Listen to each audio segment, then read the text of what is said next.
glad to be here, and I'm glad to see so many people from around the country, as well as people in very different roles.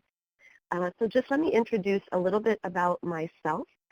This is my 22nd year as director of the Children's School at Carnegie Mellon University. And that school is a psychology department laboratory school. We have children in the preschool, ages 3 and 4, and we have children in the kindergarten, age 5. And just a little bit of a note about age cutoff, because I know it's different in every state. In our school, in order to be in the threes program, children have to be 3 by December 31st, which means that some of the children are still 2 when they're starting the threes program. And similarly, when we get to our what we call our kindergarten, some of the children are still 4 when they're starting kindergarten, and they will actually be using our kindergarten as a pre-kindergarten. So in terms of the ages of your children, you might have a difference in terms of what they are able to do. So you might think of our kindergarten a little bit more as a pre-kindergarten. My second role at Carnegie Mellon is that I'm a teaching professor in the Department of Psychology. So I teach child development classes for undergraduates, and I teach graduate level educational design classes for students who are interested in going into some career with respect to education. Now, I noticed from the list of participants that I received that we have people ranging from student teachers up to very experienced and even retired teachers who have been logged into the system. We also have people who are directors, we have curriculum coordinators, we have faculty members who are teaching the future teachers. So I'm just wondering if you could go ahead and raise your hand if you are day-to-day in the classroom with young children. That will help me know what our percentage is. Great, I see those hands being raised.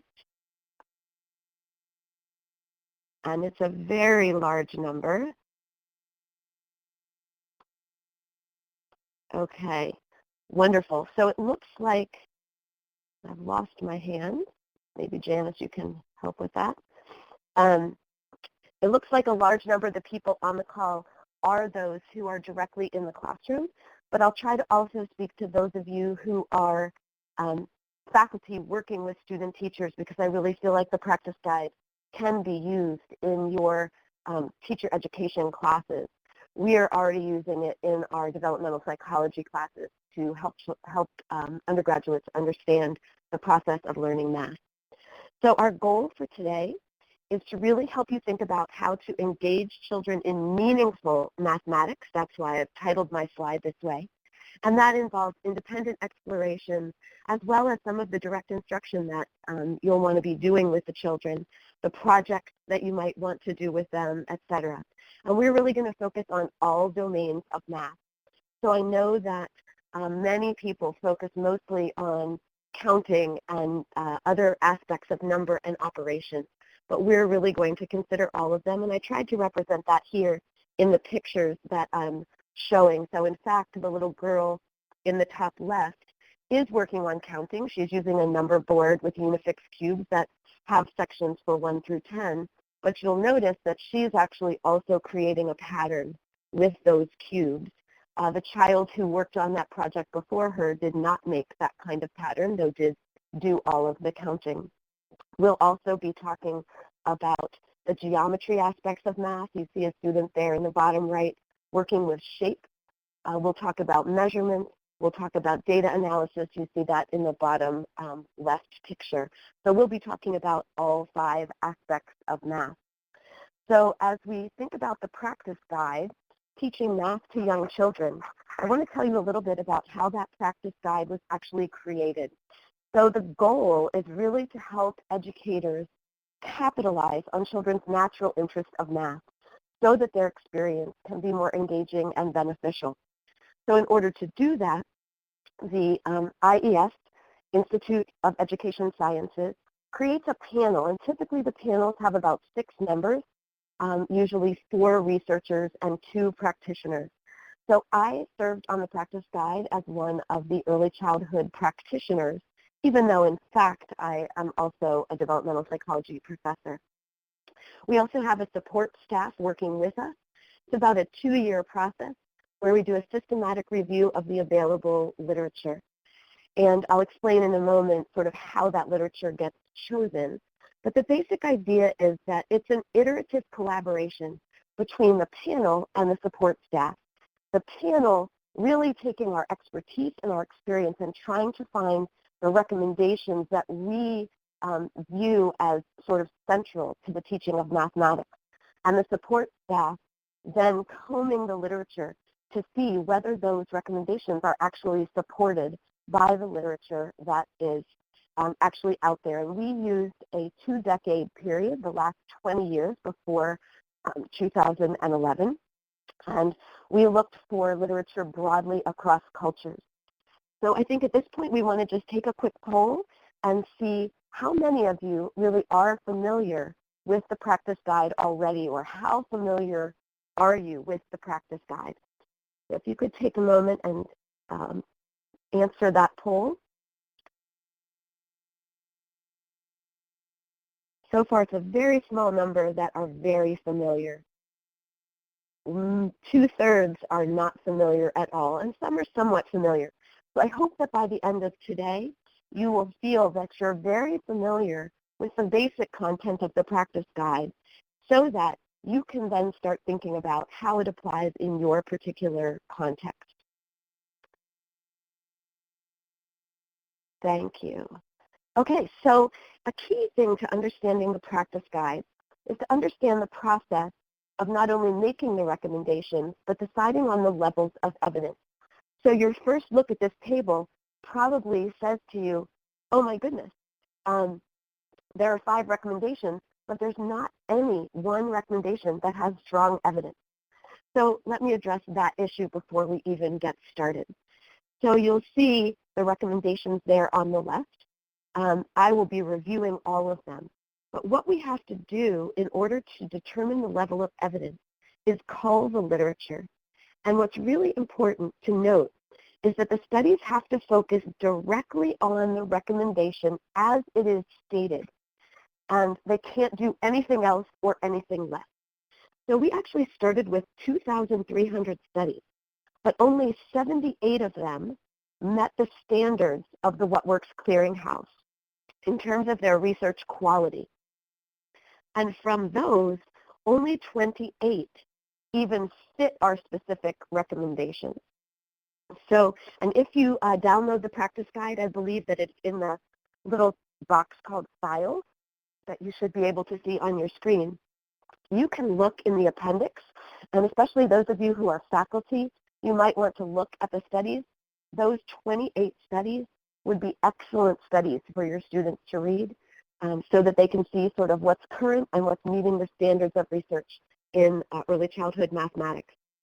So the biggest challenge with having the studies actually meet our recommendations is that some of the studies only look at one aspect, or they might have many things that they have changed, and we're only talking about one of those things. So we don't have a way to know if the one thing that we're talking about is the specific cause of the effect. Another thing is that IES likes us to have a small number of recommendations, basically a handful. So if you look at recommendation 2, for example, we had to put 4 domains of mathematics into one recommendation. There are many, many studies that support this recommendation with respect to geometry, but not with respect to all 4 geometry patterns, measurement, and data analysis. So that's why the most of the recommendations that are very broad have a minimal level of evidence. The only one that has the moderate level evidence is the narrowest recommendation. Number 1, teach math, teach number and operations using a developmental progression. In terms of the researchers, this basically says to the researchers in the world, we need more evidence for these recommendations. You should be studying these things. But for most of you who are practitioners, you can be assured that the panel is essentially 100% sure that these recommendations are right, and you can go ahead and start following them. So we're basically going to spend our time today thinking about how you can follow those recommendations. So what I'm going to do for you is summarize the entire practice guide and all 5 recommendations in 6 words. The 6 words are follow developmental progressions and live math daily. So follow developmental progressions covers the first 3 recommendations. And I'm going to talk about those 3 recommendations very briefly in terms of understanding what is a developmental progression, where you can find developmental progressions, and how you can then use progress monitoring to know where each child is so you can help challenge them at the next level. I'll even give you some video examples of how to do that. And then we'll spend the rest of the time on living math daily, and that covers recommendations 4 and 5, that we should teach children to view and describe their world mathematically, and that we should dedicate time each day to teaching math and integrate math instruction throughout the day.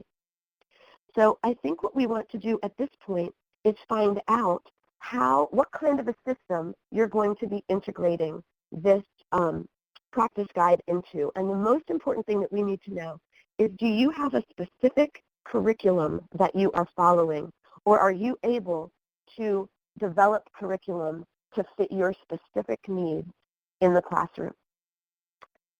Okay, thanks for answering that poll. The numbers are shifting a little bit, but so far it looks like almost half do not have a specific curriculum. That gives you a lot of flexibility. And then the other half are divided between, yes, we have a weekly curriculum, and they have somewhat of a curriculum that is established. That's very helpful. Thanks for answering the poll. So let me go on and talk about the first 3 recommendations, all of which fall under the heading of following developmental progressions. Recommendation 1 talks about that with respect to number and operations, which I'm guessing is the primary emphasis of your curriculum, whether you're designing it yourself or not. It tends to be where the most focus is. And so within the practice guide, each of the recommendations will have sort of sub-steps to them. And these are all available in the guide that you can download from the files portion of the website right now. Let me just help you see that these are really the logical progression that you would need to take. So basically, we know that children start out by recognizing small collections, usually 1, 2, and 3. This is called subitizing, numbers that you can recognize without having to count. Then they start moving on to counting those numbers with one-to-one correspondence. Once they can do that kind of counting, then they can begin to compare quantities, use those numbers to label their collections, and once they're able to do that, they can progress in order to be able to actually solve basic math problems. Now, in a way, this makes total sense. First, children are going to be able to understand 1, 2, they'll be able to do 3, maybe they can even stretch to 4. But until you can count those numbers, until you can see those numbers, very hard to then be able to use them to solve problems. And you can see that when you get to bigger numbers, this is going to be much harder to count until you come up with ways to start organizing it, or unless the world has organized it for you, like the apples here being all in a line.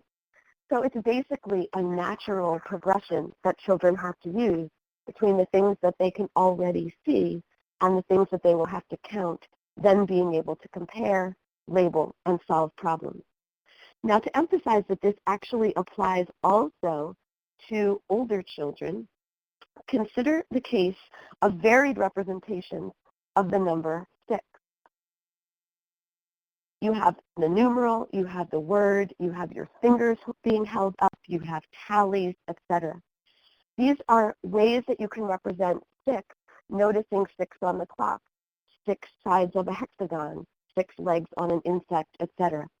Elementary school students need to quickly recognize these representations and be able to separate them, distinguish them from the representation for something like 8. In order to go farther, once they can count and compare these representations, then they can actually use them to play a game like dominoes, where they need to be able to quickly distinguish between the numbers, to work with rulers to solve measurement problems, etc. So these progressions are very natural. It's not something that's very difficult to know what will need to come next. Still very helpful to see how those progressions lay out across all the domains of math. So in fact, recommendation 2 adds the other 4 domains of math. And recommendation 3 is basically saying, look, we need to understand where children are on the current level, what their current levels are on the progression, and then we can introduce them to skills and concepts that naturally come next. So if you're using a curriculum already, you might have a scope and sequence document. If you're not, you can still get access to lots of sample trajectories. I'm going to be referring today to one from the Building Blocks curriculum, and that covers all 5 domains of math. The curriculum that was designed with funding from IES and NSF, and it's one of the ones that was tested in a number of studies that the practice guide refers to. You could also look in the appendix of the practice guide and see all of the different curricula that were represented in the studies.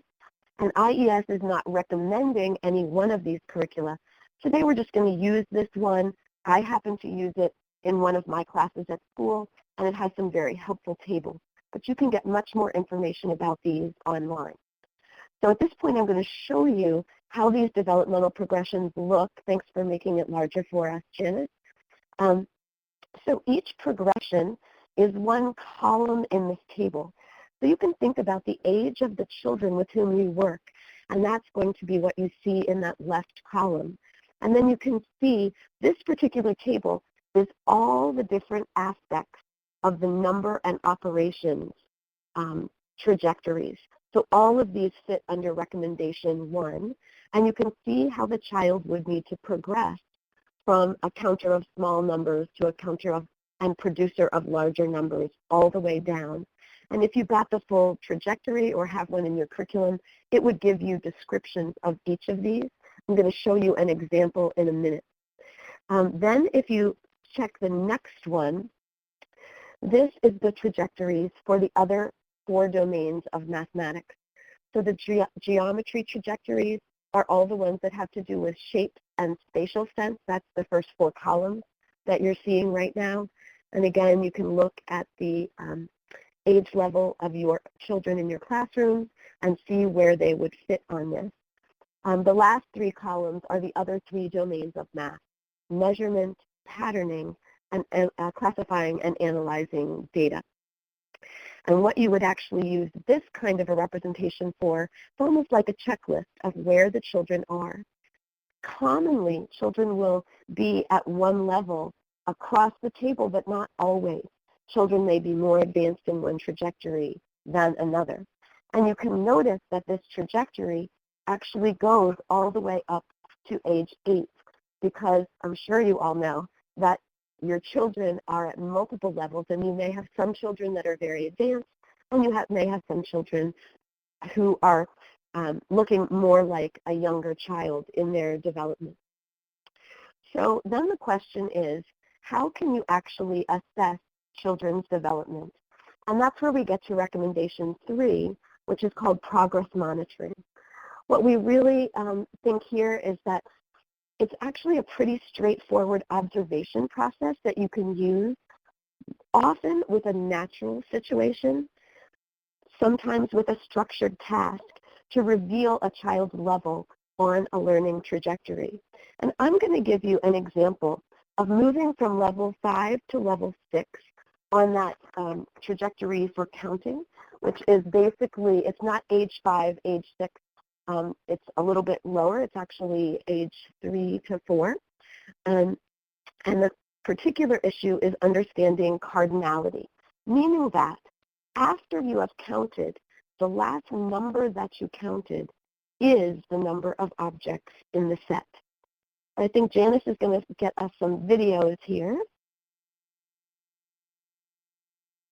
that I'm going to show you the same child who in the first video is 31 months, essentially 2.5. And then in the second video is 38 months, just having passed her 3rd birthday. And she's being asked to count objects to give them to a particular character. So take a listen to these two videos and see if you can recognize the difference in these two. Very simple task. You could do it in the context of play and have a very good sense of the child's progression. Okay, Emerson. Here's my friend Curious George. Could you say hi to Curious George? Hi, Curious George. Okay, wait a second. Wait. He's going to ask you for a certain number of pine cones, okay? And then you'll put it on the plate and you'll slide it over. Okay? Now wait until he asks. Okay? See what he says. Okay. He says, Emerson, I would like 1 pine cone. Could you give Curious George 1? No, you want him. Okay. Is that 1? Yeah. Okay. He says, thank you, Emerson. All right. Good job. All right. Now, can you give Curious George 3 pine cones?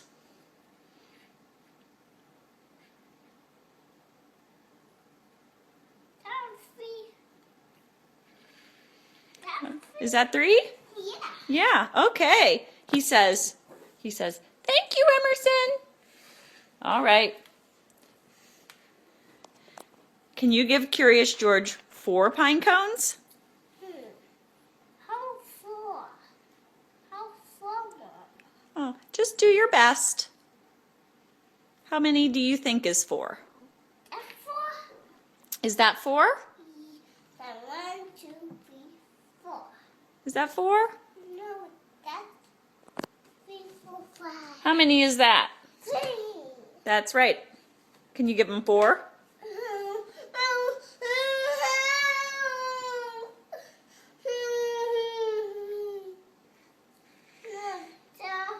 Okay. Okay. Okay, I think you can see there that she's reached her limit. You know that she is really just supervising those numbers. She's maybe doing a little bit of counting, but isn't sure that the last number actually is the amount that she has. And clearly, when she got past 3, she was frustrated. So here she is, just 7 months later. What are these? Those are little pom-poms. I want you to give some of them to the bunny, okay? By putting them on the plate and sliding them over like this. What number? Okay, what number? Could you give Bunny 4? 1, 2, 3, 4. Is that 4? Yes. Okay, thank you. Bunny says thank you. Okay, one more. Could you give Bunny 6 pom-poms? 1, 2, 3, 4, 5, 6. Is that 6? Yes. Okay. Okay, so Janice, can we go back to the slide where we just were?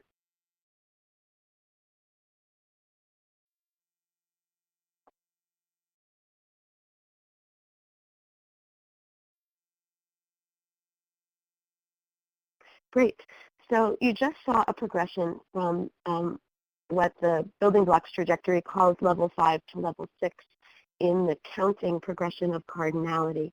And I think in that second video, you really saw several things that tell you that the child has progressed. One is that her very first question was, what number? She knew that if you're going to give something, you need to know how many. And then she was very deliberate in her counting, and in this case, went up to 6, probably could have gone farther. Also notice that while this was a structured task, and it's a task that researchers use many times for working with children, you could do the exact same thing in a very natural context to see children at snack time counting the number of pretzels or goldfish or pieces of broccoli that they have. You could do it in the classroom when you are counting the number of friends at a table or something like that. So there are lots of ways to get this kind of progress monitoring information without doing any kind of formal testing. You can do it all in very authentic ways. So the next question you might be asking yourself is, why is it that we need developmental progressions and standards? I'm sure that all of you have state standards, whether or not you're following the Common Core. The key is that standards just set the expectation for the grade level benchmark.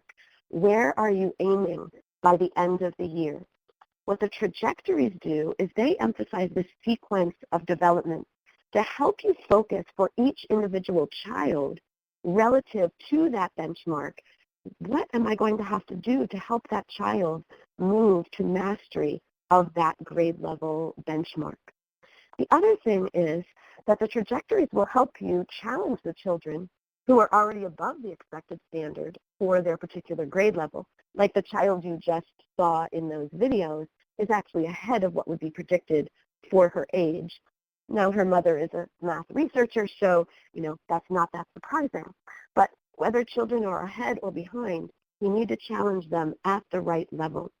So essentially, the trajectory progress charts that I showed you a little earlier are showing the standards in the age rows, but the trajectories in the column. And what you want to do is always be moving the child to the next level, whether or not they've already reached the grade level benchmark, because you can't just jump in the trajectory. You really need to follow the trajectory all the way through from the beginning to the end, because the concepts are building on each other. So at this point, I've given you a quick overview of the following developmental progressions. And what I want to do is move on to the Living Math Daily. But I want to pause at this point and just see if my helpers who are watching the questions think there are any questions I should answer at this moment. Hi, Sharon. We had a question about the use of the term cardinal. Yes. And we're wondering if you could provide any insight as to why that particular word has been adopted to represent this concept. Right. It's probably Old English, and I wish that I had an English degree, but if you think the opposite is sort of ordinal. So ordinal numbers are like first, second, third, and cardinal is the end. We do have a math ed professor on with us. Maybe a math ed professor knows the history of the word. When you're talking with children about it, you can really talk about the last number, the final number, the total is essentially what you're saying, that the cardinal number is the total of the set that you have or the collection that you have. We don't actually use the word cardinal with our children, but it's what math researchers talk about is the cardinality principle. There are some other principles, like it doesn't matter what order you are counting as long as you count everything once. It matters that you keep the order of the words in the number words in the proper order, that you make sure that you can count actually anything. You can count claps or objects or whatever. But cardinality is really just the total. Great. Thank you. Are there any others that I should handle right now? I don't believe so. I think you're covering it in the materials. Okay, great. Thank you. So I want to spend the rest of our time on Living Math Daily, which is my summary for actually recommendations 4 and 5. So let me first review those recommendations generally, and then we'll go through it step by step. So in terms of Living Math Daily, recommendations 4 is basically about children viewing their world, like actually seeing math in the world every day and starting to talk about math in the world. And they start out with thinking about informal methods to represent the math in their world, then linking it with the formal vocabulary, the symbols like the plus sign, the minus sign, etc., and the actual procedures for calculation. In terms of the strategies for doing that, the guide talks about using open-ended questions to prompt children to apply the mathematics that they know and to encourage them to recognize and discuss math. I'm going to actually cover these essentially in opposite order. I'm going to start with the strategies and move up to the more formal. Recommendation 5 is not really our focus today, but in fact, many of the examples I'm going to give you actually fit this recommendation as well. It's basically saying that you actually need every day to teach some math in a somewhat direct instruction kind of way, and then you need to integrate the math throughout the day. So you have the particular lessons of the day, but you want your environment to be full of math for children. You want your routines to incorporate math. You want to have activities or learning centers, however you do it, to actually emphasize math. And you can think about that really across the curriculum. I'm going to give you some social studies and science examples today.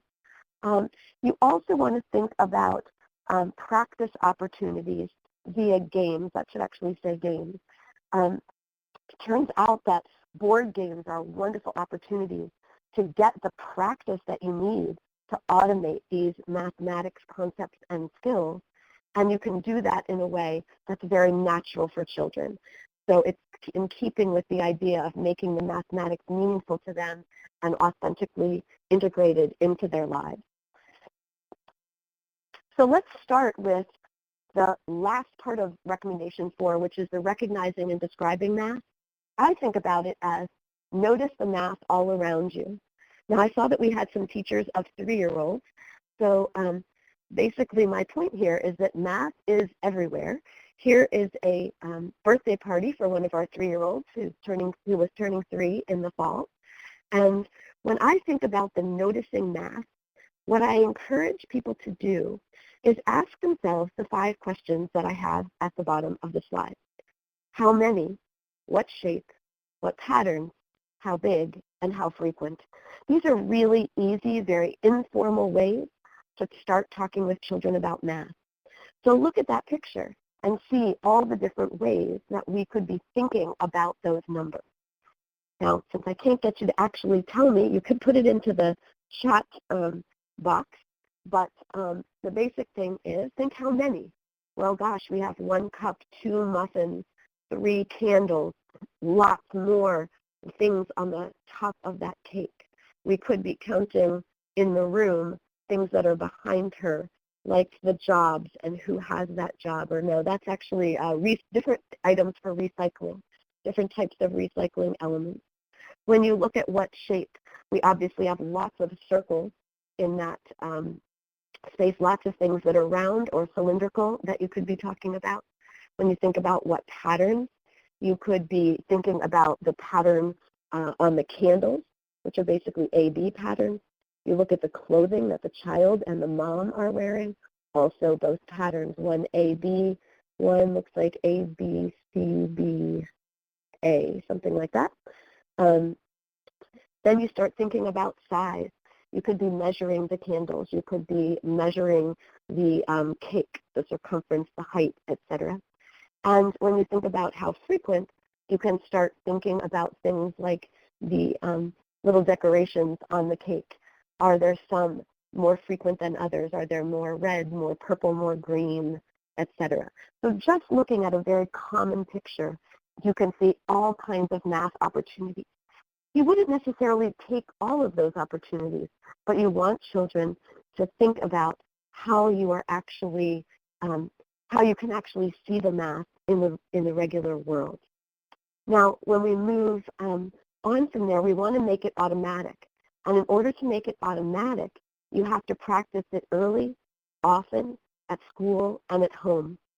The example I have here for you is actually my new granddaughter. In that picture, she's about 6 months old.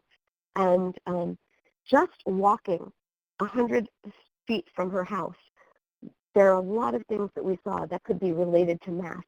Clearly, lots of shapes. We could do frequency. We could do size. We could start counting. We could look at numbers. All kinds of ways that we could answer this question. And then thinking about yourself, I think the more you do this, noticing the math, the more you will be able to do it with children. Or if you're a faculty member or a director, the more you do it with your students or your staff, the more they will be able to do it with children. So we all need time to practice that. So take a look around your office. I happen to be right now looking at this beautiful batik from some friends in Africa, and there are all kinds of mathematical things that I could look at here in terms of how many. Of course, I can count the number of people. I could look at the number of boys, the number of girls, the number of people wearing pants or skirts or different types of clothing, different colors, etc. I can look at the circles versus the squares. In terms of the patterns, I could see if there are particular patterns in those people going around the circle.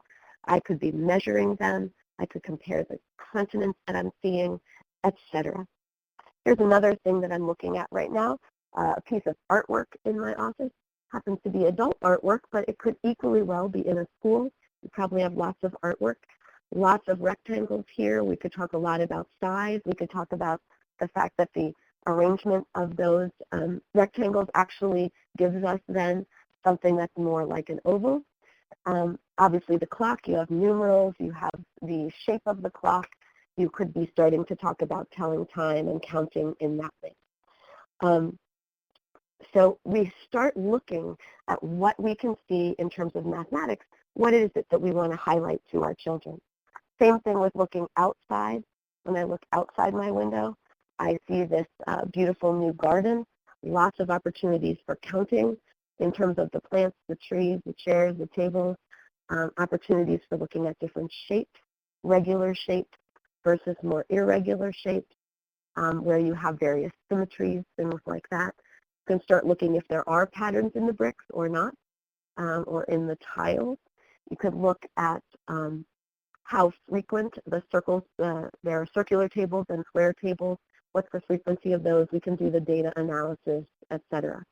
So in fact, this is the basics of all the math. I see Charles saying we're going to be at the bell curve. Absolutely. This is the basics. If you look at these, this is arithmetic, this is geometry. Patterns are the basis of algebra. Measurement doesn't necessarily have its own domain. It fits a lot with science. And how frequent is basically the beginning of statistics. So we're going to look at what's available and, in fact, what children find interesting. What you're going to see is today we're going to talk about the things that you might want to pay attention to in terms of the children's interests and how to follow those. So in terms of living math daily, we first have the noticing the math all around you. Then we have the second part of that recommendation is going deeper with open-ended questions. So here's where you'll see more things that are from the children's classroom. In the practice guide, there are a variety of suggestions. You see that table 8 on the right. Just the type of questions, asking children, how are these objects the same or different? Getting them to describe. And not everything they describe may be about math. They may talk about texture or color, things like that. But again, you can start counting those things. What can you use to make a pattern? You can take patterns in the picture that I have. We have lots of felt board shapes, all kinds of different shapes, and children could make whatever patterns they want. Then you could look at particular objects and see what patterns there are. You can see that list of open-ended questions. When I think about this, I really try to think about looking for situations where there are multiple solutions, not just things that have one right answer, so that then children can share the strategies that they have. So as you see the two children at the patterns table, one child made the pattern and then explained the pattern to another child to be able to replicate the pattern. Then each child can make their own pattern. In terms of the measuring that you see, these were sunflowers that we grew in our garden outside. The children right now are measuring with Unifix cubes. These particular children did not have any pattern in the colors that they used. Some children think of the strategy of putting the Unifix cubes together in 10 so that then it's a lot easier to count. The children in the bottom playground picture, really anything you give children that is groups, in this case groups of animals, they can decide to sort and start counting. That little girl is counting with her bubble wand. One girl's arranging and one girl is counting. So they're seeing how each of them represents the world by basically how they organize those animals, and then started counting them. So the idea is you want to provide a lot of different manipulatives that will give children sort of the opportunity to start thinking about math, whether it's with some teacher guidance like the counting, or whether it is on their own like the pictures on the bottom.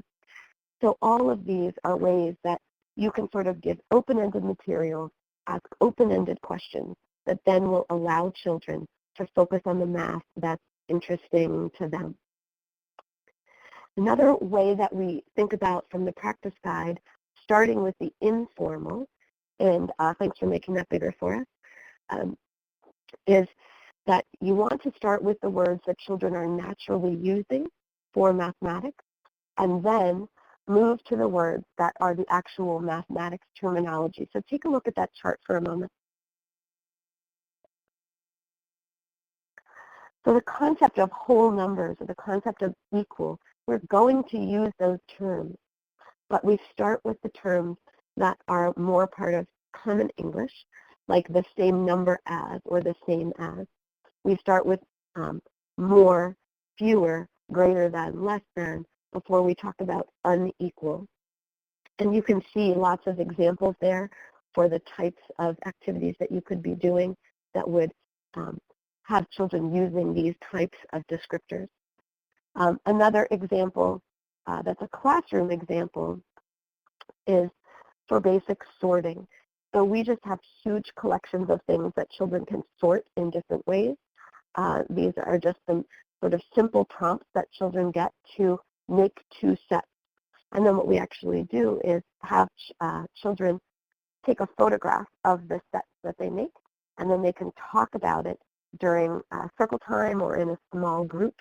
So for example, here are two pictures that came to the circle time after this activity was presented, and one child basically said, I really liked the flowers. I made a set of flowers, and I have a set of everything else. And so we could start talking about the same and different. In this case, it's shapes, it's not numbers. The child represented in the bottom picture actually couldn't restrict herself to 2 sets, ended up making 3 sets. And you can see on the right, started with shape sets and then switched to a color set. So they can start talking about all the different ways that they could sort these buttons.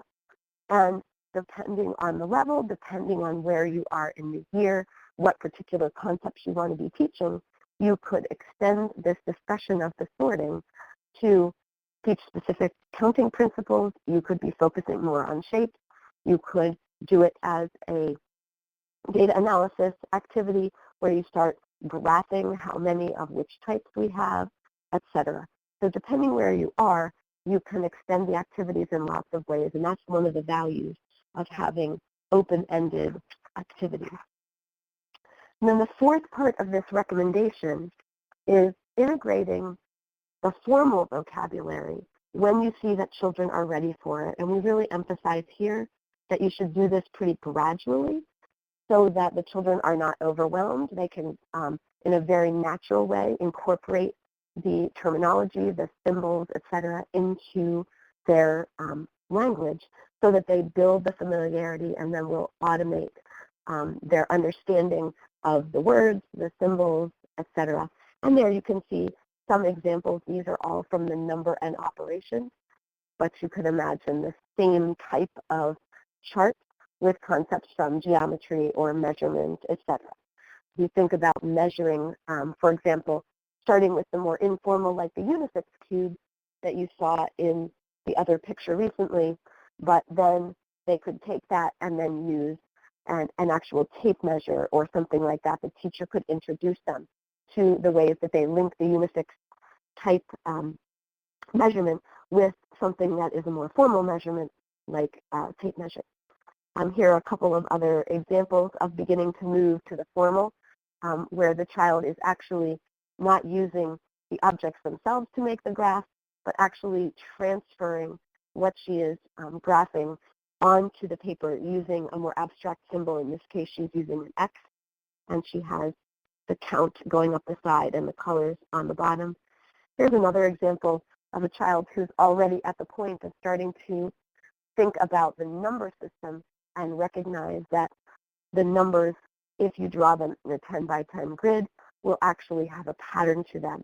And she's following the pattern so that she can fill in the numbers in this grid. Again, you wouldn't show this kind of formal representation until the child is already very familiar with the numbers 1 to 100. And like this would have been at the end of our pre-kindergarten year where they are working with hundreds. So gradually, as children are ready, you are going to think about how you use those representations, when to introduce them based on the children's readiness. So let me pause for a moment and just see how much you think you're using those representations, and maybe you can add that, or using these recommendations already. I'm guessing that a lot of the things that you're doing in your mathematics classroom already fit the recommendations that we're talking about so far, that you're already doing a lot of these types of activities, that you're already following these types of progressions. If people have ideas, go ahead and start putting them into the chat box.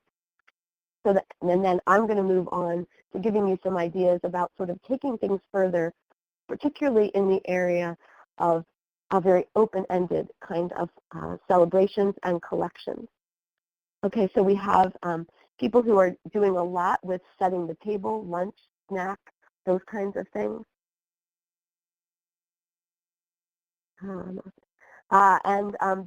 Doug is talking about, in terms of math content students, this would be pre-service teachers, I'm guessing, getting them to actually start working with this math because they need to be able to do it as well as the students need to be able to do it, and particularly those who aren't as comfortable with math. Okay, great. We have a lot of blocks.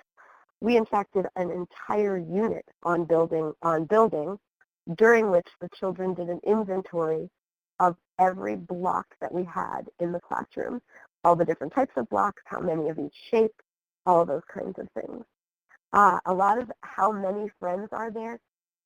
Probably at the beginning of every year, you do a lot of things where the children are getting to know each other.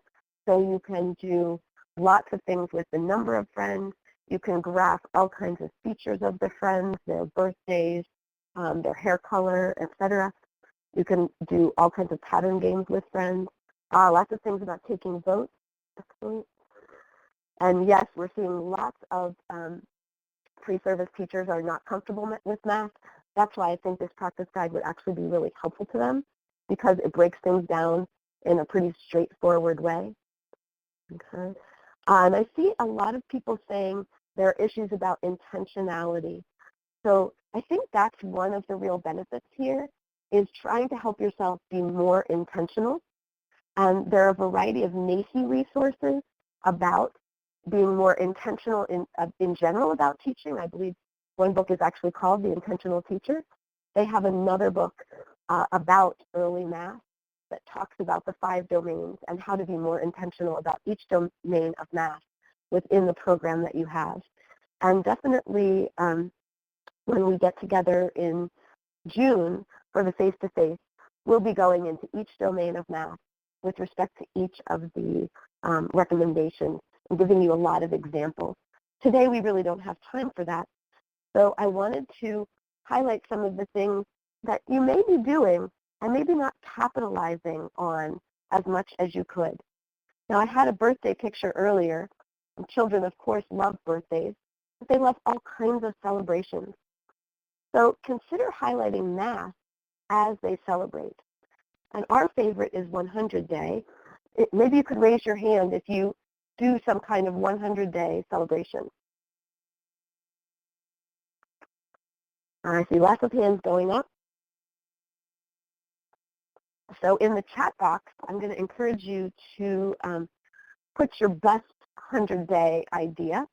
I'm going to share just a few that we had 100-day back in February.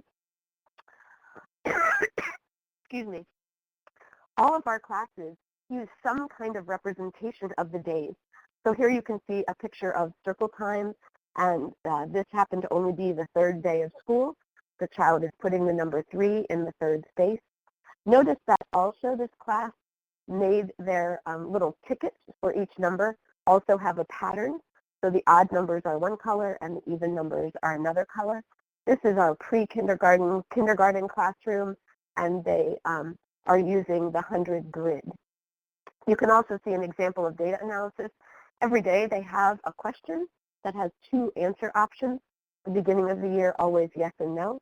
And the children, when they come into the classroom, have to write their name on a little ticket and then vote whatever it is or give their answer to the question. And then someone during circle time will talk about what we learned from that vote. So that's part of our routine for data analysis. But it's basically also how we build the excitement for 100 days. Here's an example of children making a 100 chain. This actually is only a forest classroom. They did not choose to do it in a way that had patterns or emphasized the tens. You could certainly go farther with it. That's how the children decided to do it. Here's another forest classroom. We have a woodworking center. And so together they worked on getting 100 tacks into this board, figuring out ways to keep track of how many they had so that they knew they had 100 by the end. Here's a fun program where you can take your image and see what you'll look like when you're 100 years old. You probably know that age is really difficult for children to think about. If you ask them how old they think you are, they might say something like 13, because that seems like a really big number, or they might say 100, because they don't know that numbers, how numbers work with age. But that's a lot of fun for them. Here's an example of emphasizing the 10-10s. In this case, it's with snack, building your own snack with 10 of each of 10 different things. Here's a similar activity with crowns.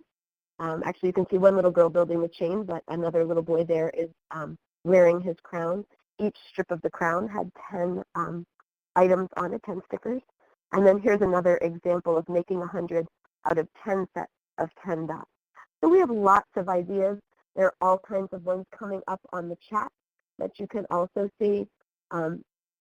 Lots of ways to do this. Lots, actually, 100 charts. Yeah, somebody else used the same app. Great.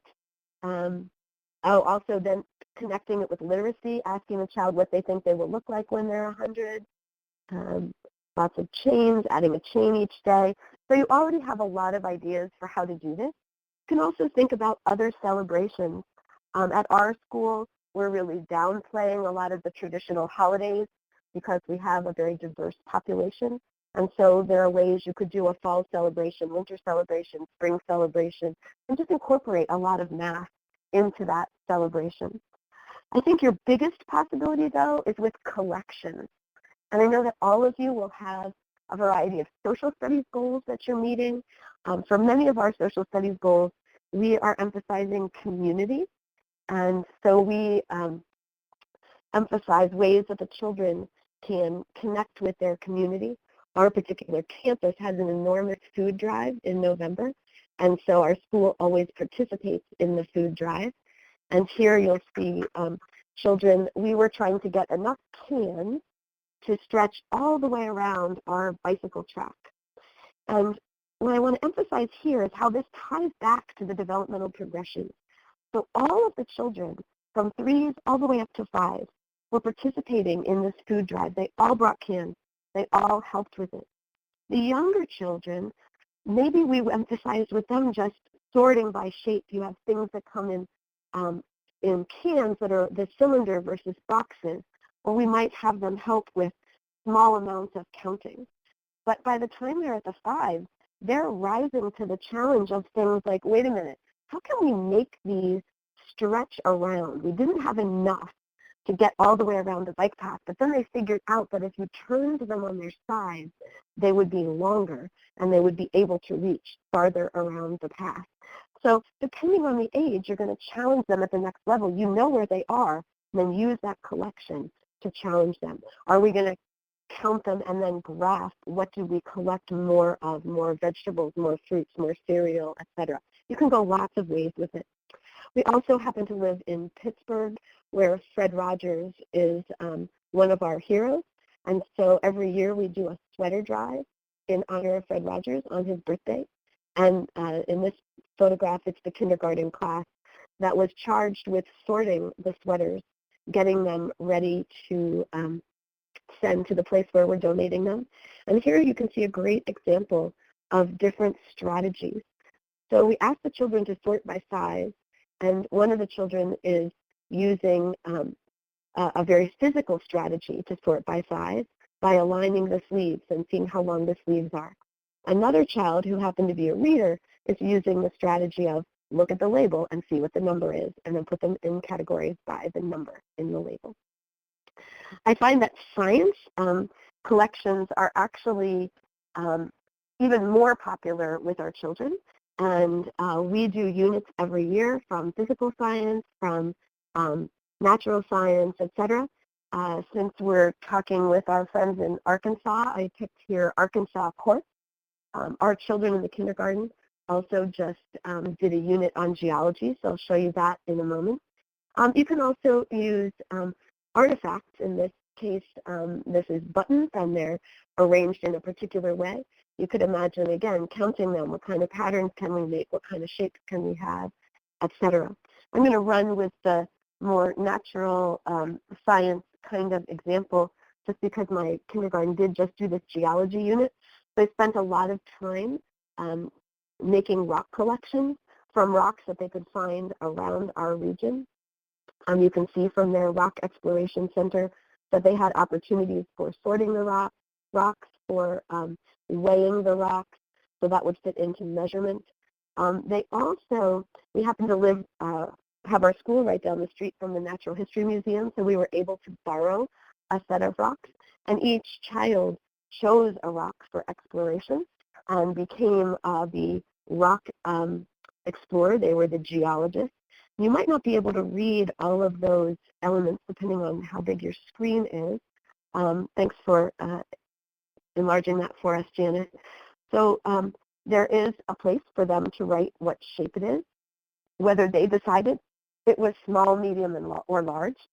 And then if you looked over the whole class, you would see that there wasn't agreement about that. So some people chose large for a rock that was smaller than a rock that someone else said medium. That gets to a lot of interesting discussion. You see they had to weigh the rock. We actually had a very precise scale from one of the science labs. They did the length and the circumference with string, and you can see those strings right there. And then they did a scratch test and a marking test. In other words, can you scratch the rock, or can the rock make a mark on something else? And then they had to do descriptions of the rocks. Is it smooth or rough, flat or round, etc. Once they had all the data, then they could start comparing across the rocks. So with collections, you can do all kinds of things with every aspect of math. And I can tell you it was highly motivating for the children. So I'm wondering what kinds of collections you actually have done. So you may want to put some of those ideas into the chat box. I know one comment I get a lot is, it's hard for some of our schools to buy a lot of the prepackaged manipulatives, and really very few of the things I've shown you today are things that we actually bought in terms of manipulatives. Yes, there are Unifix cubes, and there are some things that are really helpful to have, but you could do almost all of the math you would ever want to do or ever need to do, and have a really rich math program with all materials that are just found items, loose parts, things like that. So rocks is one obvious example. We also have an extremely large collection of caps, like plastic caps from things that are good in terms of these kinds of sorting activities. You all go through lots and lots of markers, save those caps. There are all kinds of caps that you can save. So you'll get some, I see twigs from the playground, bottle caps if someone else does bottle caps. Oh, hotel key cards, that's a really interesting idea. Yes, lots of flea markets. We also have a place in our city called the Center for Creative Reuse, and they have basically gotten things that industry is disposing of, but that are clean and that can be used in lots of creative ways by teachers. So there are all kinds of ways that you can work with collections. So I only have a few more minutes, and what I want to do is then bring this collection idea back to the 4 parts of recommendation number 4, which is really getting children to recognize, to notice, and to then describe their world in mathematical ways. So I broke that down into noticing, going deeper with open-ended questions, starting with the informal, and then moving to the more formal vocabulary. In this particular example, I'm going with leaves. No matter where in the country you live, you can go very quickly outside and find lots of different plants that you could be using as a collection. We happened to do a unit on trees this fall, and so that was very interesting for our children. Again, you can look at how many, not just how many leaves you collect, but look at the clusters. How many leaves are in each cluster, and what different kinds of trees have different kinds of clustering patterns. Obviously, you can look at the shapes, and the challenge here is that the shapes aren't just the regular circle, square, and triangle. So how are we going to describe those shapes? What kind of patterns can we make with the types of leaves that we find? How can we measure these leaves? You know, you can't just use a standard measuring because they have different dimensions. And in fact, when you want to describe them, are you counting the points, not counting the points? How are we thinking about that in terms of measuring? And then you could do all kinds of graphing. You can graph within the type of leaves. You could graph your whole collection, what you have, the most leaves, which kinds of plants have the highest frequency of leaves, those kinds of things. You have lots of options. And in terms of those open-ended questions, you can go back to the list and say, well, how can we measure this? What are our different options? How can we describe these shapes and have children share their different strategies? Start with the words that they have already learned, and then start increasing their vocabulary by introducing the words like addition, subtraction, introducing the formal names of the shapes, getting from 2-dimensional and 3-dimensional, introducing inches and centimeters, introducing the different units of weight, things like that. So depending on what it is that interests the children and the direction that you go, add the formal vocabulary as appropriate. Similarly, you can think about all the different aspects of math within the same collection. You don't really need different collections for the different aspects of math. So here I've given examples where you would start. So you'd start by just the basic sorting, but then get to larger collections with more types of options as you go to 4s or into 5s. Again, with geometry, you can start with identifying the shapes, drawing attention to the also science properties. What's different about the leaves and the coniferous plants versus the deciduous types, etc. Start thinking about patterns, and then not just the typical A-B patterns, but keep challenging the children to move up the progression to the different types of patterns, not just repeated patterns, but also growing patterns like 1, 2, 3, 4, etc. And then when we move into measurement, you can start with basically just ordering, you're seriating which are biggest, smallest, etc. Again, remembering you might not have agreement about what you're looking at in terms of the measurement. Are you looking at the cluster number, the points? Are you looking at length or width, etc.? And then as you get to older children, start using more measurement tools and doing more recording of the data. And then finally, with data analysis, you're going to start with sorting in lots of different ways. Older children will do more in terms of recording and get closer and closer to more formal type graphs. You might start with just actually pasting the leaves onto a graph, so the leaves themselves are creating the graph, and then move to a more formal graph where you're counting and then using one square to represent, or use a pie graph, something like that. So we have lots of different ways to live math daily, and I think collections are just highly appealing to children, very motivating for them. They keep growing, and so as the year progresses, or as your unit progresses, if that's how you operate, then you'll be able to go deeper and deeper with the mathematics that you're seeing. So at this point, we want to take a poll because we're near our